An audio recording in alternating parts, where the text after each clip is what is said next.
করার চেষ্টা করছিল।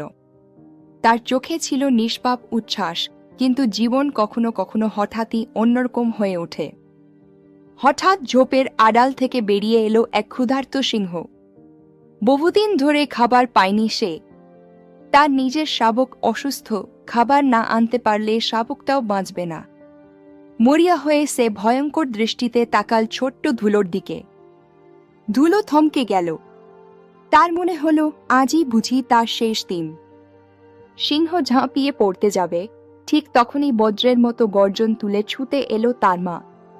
গরুর মায়ের চোখ জ্বলছিল আগুনের মতো, যেন সে শুধু মা নয়, এক যোদ্ধা।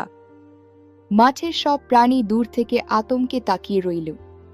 কেউ এগিয়ে আসার সাহস পেল না। মা গরু সিংহের সামনে দাঁড়িয়ে ছেলেকে ঢেকে দিলেন।